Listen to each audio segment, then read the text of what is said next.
Olá, sejam bem-vindos à nossa segunda aula do mini curso intitulado Ferramentas de Bioinformática aplicadas ao estudo de biomacromoléculas. Nessa aula de hoje, a gente vai falar sobre os níveis de organização de moléculas biológicas. Na aula passada, a gente falou sobre como nasceu mais ou menos a bioinformática e como a gente pode desenhar moléculas para o estudo de ligantes e receptores, né? Com aquela aula, eu tive o objetivo de mostrar para vocês como algumas das teorias por trás da formulação do desenho de moléculas em um meio em sílico. E nessa aula de hoje a gente vai abordar então os níveis de informação biológica, dando ênfase às proteínas e por que não, a gente não pode necessariamente aplicar o desenho de moléculas a moléculas complexas como proteínas. Bom, de antemão, já vou avisar para vocês que no fórum já tem um material falando que a gente separou para vocês lerem ao longo do curso sobre bioinformática e algumas dessas técnicas que a gente está falando aqui hoje, né? Então, vamos para a aula, né? Bom, por mais que possam apresentar enormes diferenças em suas características, os seres vivos que vão desde bactérias a animais, passando ali pelo grupo das plantas e fungos, eles são compostos aproximadamente pelos mesmos tipos de moléculas. Esses tipos de moléculas incluem proteínas, ácidos nucleicos, lipídios, carboidratos, que são moléculas nas quais a vida, como a gente conhece, é baseada, né? Então, independente da forma pela qual a vida se manifesta, a informação que rege a vida está armazenada nas moléculas de DNA. Contudo, esses dados, né, essas informações que regem a vida, elas não são usadas, acessadas de forma direta, né, mas através de uma molécula intermediária que a gente conhece RNA, mais especificamente o RNA mensageiro, onde ele é sintetizado por meio de um processo que a gente intitula transcrição. Então, toda a informação que a gente tem ali para manifestação da vida está armazenada nessa molécula de DNA e essa molécula de DNA é transcrita numa molécula de RNA mensageiro. Essa molécula de RNA mensageiro ela servirá como molde para a síntese de proteínas em um processo que a gente chama de tradução. Né? Então, as proteínas são expressas então por meio desse processo e elas irão reger a maioria dos fenômenos relacionados à função do organismo e à perpetuação da vida. Embora, claro que a gente tem diversos outros processos que sejam modulados por outras biomoléculas, mas esse é o que a gente acaba chamando como dogma central da biologia molecular, e ele é um sentido de geração de informação e geração de produtos que é altamente conservado na natureza que ocorre em todos os seres vivos. É justamente esse processo de ter a informação genética, transformar numa molécula de RNA, e a partir da transformação dessa molécula de RNA, ela pode ser traduzida numa proteína. Né? Então, a importância desse dogma central no entendimento do que são as informações e do que são as funções biológicas, ele pode ser exemplificado no fato de que ele aborda os três tipos mais comuns de moléculas que são estudadas pela bioinformática, que são as moléculas de DNA, RNA e também de proteínas. E ele estabelece um fluxo de informação universal à vida que a gente conhece, né? Então, todo ser vivo ele segue esse fluxo de informação, saindo do DNA até uma proteína, passando por esse processo de transcrição e posteriormente tradução. A efetivação dessa informação genética por meio das proteínas acarreta na construção e manutenção de diversas outras biomoléculas que são igualmente essenciais ao desenvolvimento da vida, né? A gente sabe que as proteínas elas formam, por exemplo, enzimas que vão reger ali, então, como vai se dar a síntese ou a quebra de carboidratos e também de lipídios, né? E também, posteriormente, curiosamente, a síntese de outras proteínas vão mediar a síntese de outras proteínas e também mediar a síntese do material genético para que ele possa ser replicado, né? Então, em decorrência do elevado grau de massa molecular, as proteínas, os ácidos nucleicos, os lipídios, que são agregados em membranas de carboidratos complexos, são chamados de macromoléculas. E diferente de micromoléculas que a gente discutiu ali na aula anterior, que eu utilizei como exemplo para poder não ilustrar, mas discutir com vocês como ocorre o desenho de micromoléculas, as macromoléculas são uma estrutura tão complexa que imagina a gente desenhar essas moléculas do nada no meio em sílico e realizar a otimização delas. Né? É complicado, é puxado conseguir fazer isso. Então, as modernas de bioinformática, elas não são capazes de comportar ainda o desenho de moléculas tão complexas como uma enzima. Imagina ele conseguir desenhar um grupo M ou uma enzima composta por 1000 resíduos de aminoácidos, sendo que cada resíduo de aminoácido possui em sua estrutura diversos outros átomos. Como é que vai estar a energética desse sistema para que a gente consiga otimizar e chegar ao próximo nível por formação espacial? Então, as técnicas de bioinformática elas ainda não conseguem fazer isso, né? Não conseguem, é, não nos permitem conseguir desenhar essas biomoléculas, macromoléculas do nada. Mas ainda assim, essas técnicas modernas de bioinformática elas são capazes de lidar com todos esses tipos de biomolécula que possuem diversas particularidades químicas, né?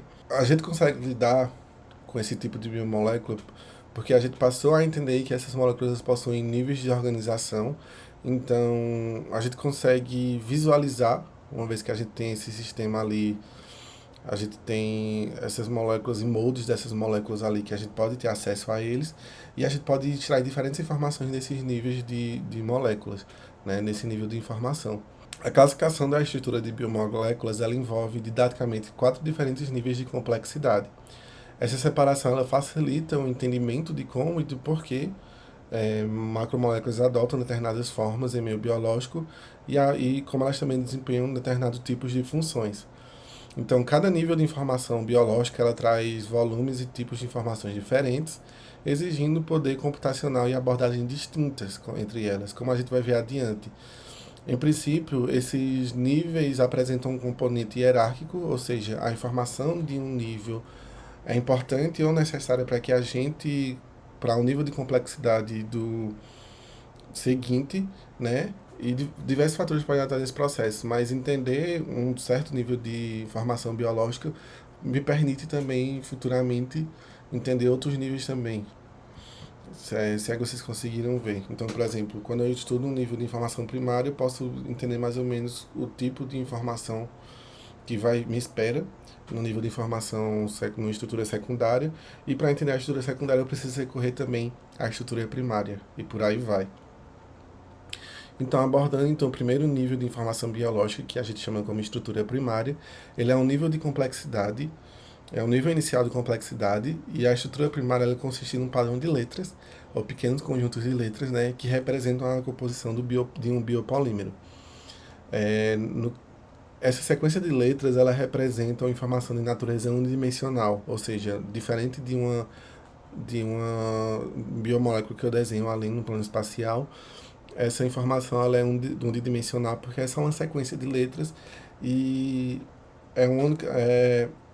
uma única dimensão, a única dimensão que é descrita de informação que eu tenho daqui é que elas seguem essa ordem de aparecimento dos monômeros. No caso de proteínas, essa estrutura primária ela consiste em uma sequência de aminoácidos, a gente tem 20 aminoácidos essenciais que constituem as proteínas, né, como a gente estuda na bioquímica, e cada um desses resíduos de aminoácidos são representados por uma letra. E uma sequência dessa letra é a sequência dessa letra que consiste a estrutura primária, ou seja, a ordem de aparecimento desses monômeros, desses resíduos de aminoácidos, né?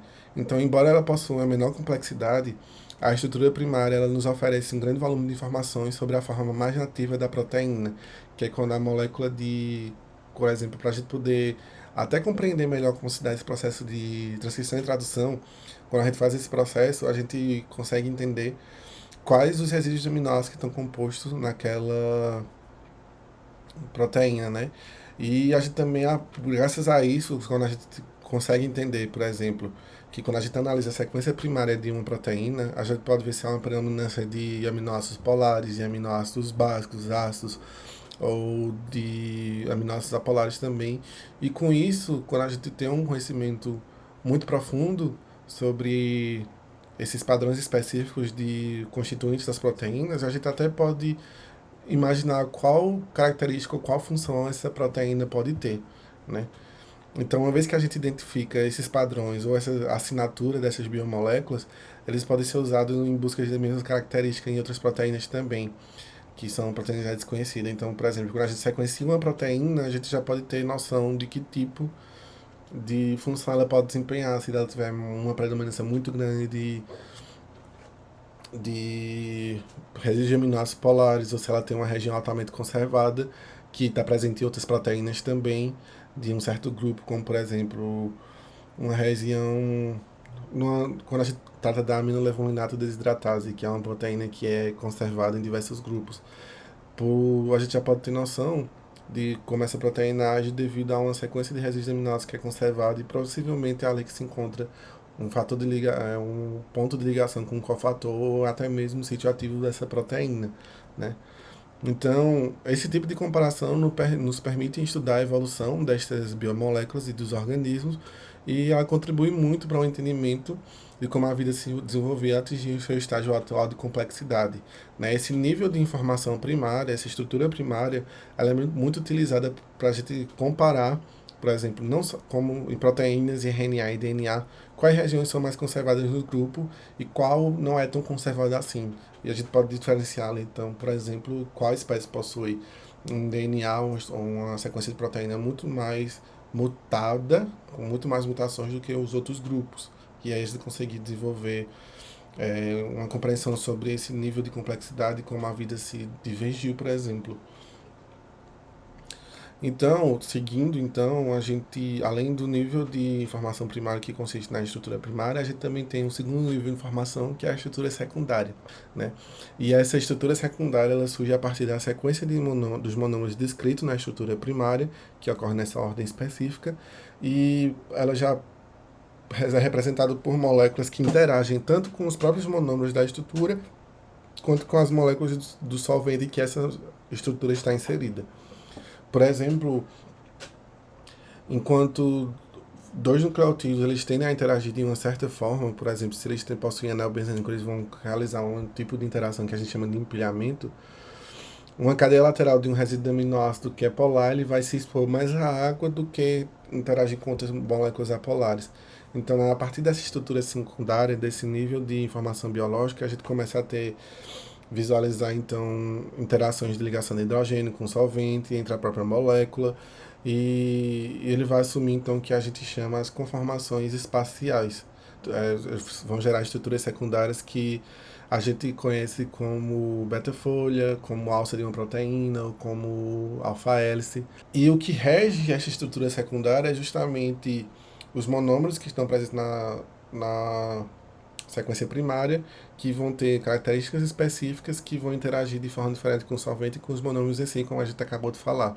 Então, essa estrutura secundária, ela consiste justamente em como essa proteína ela sai desse nível unidimensional e passa a adquirir, então, uma conformação tridimensional, onde a gente pode ver como é que ela está estruturando essa proteína, né? E a gente tem esses três tipos de arquitetura básica nas proteínas, que é a formação de alfa-hélice, de beta-folha e de alças de proteínas. E uma vez que essa proteína ela passa a se enovelar, a se comportar de um determinado meio, em um determinado solvente, a gente então passa para o terceiro nível de informação biológica, que é a estrutura terciária, né? Então, a importância do conhecimento dessa estrutura secundária da biomolécula, ela reside principalmente no fato de que esses elementos que estão organizados em forma de alfa-hélice, beta-folha e alças de proteína, elas se organizam e dão origem a essa estrutura terciária. A estrutura terciária é justamente a montagem desses elementos dessa estrutura secundária, né, para poder formar uma proteína que a gente chama de proteína enovelada.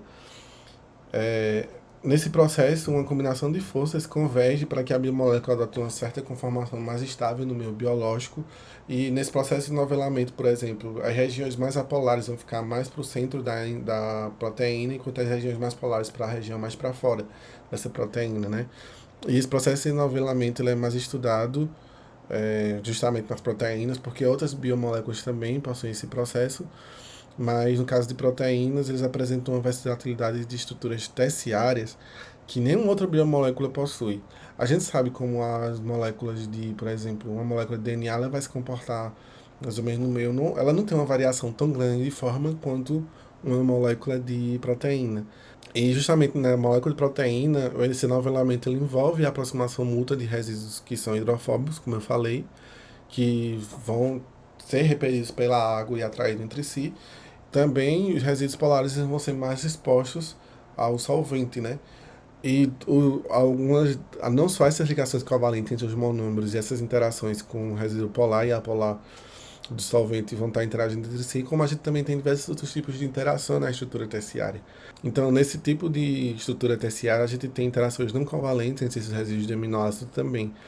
Bom, e por fim, a gente tem a estrutura, ao final do processo de novelamento, a estrutura terciária ela pode interagir com outra estrutura terciária para formar o que a gente chama de estrutura quaternária, que é quando diversos agregados eles tendem a se juntar para poder formar, por exemplo, a estrutura quaternária, que passa a ter, por exemplo, uma proteína possui subunidades, subunidade alfa, subunidade delta, beta, né?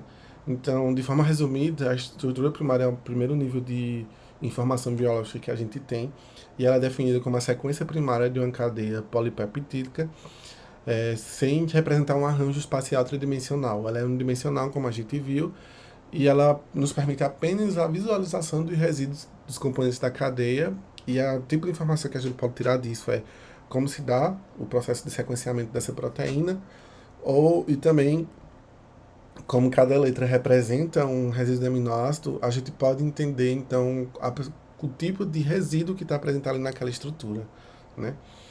E aí a gente tem a estrutura secundária, que diz respeito ao arranjo espacial dos átomos, já no qual é possível prever a ocorrência de alfa-hélice, de beta-folha e das alças proteicas, né? E nessa definição de estrutura, leva-se em consideração a conformação das cadeias laterais que vão justamente estruturar a formação da alfa-hélice, da beta-folha ou também das exótos proteicas, né?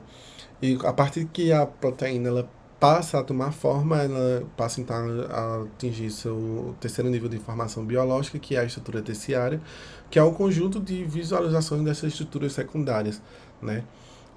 Assim como a estrutura secundária é uma visualização tridimensional, e nessa estrutura terciária ela é justamente a visualização da forma em que essa proteína ela se enovela, né? E por fim, a estrutura quaternária são quando duas estruturas terciárias interagem para formar uma estrutura quaternária, né? Então, da mesma forma que os desenhos de biomoléculas de baixo peso molecular, moléculas simples, também é possível realizar desenhos ou alterações na proteína, sendo que isso é muito mais complexo de se fazer, porque a gente então utiliza metodologias diferentes para se desenhar uma proteína. Desenhar uma molécula de baixo peso molecular do zero é relativamente simples quando a gente compara uma molécula tão complexa como uma proteína, porque possui diversos átomos ali no sistema, e cada um desses átomos, como a gente viu, vai possuir um campo de força, vai possuir uma energética que pode influenciar nos seus vizinhos.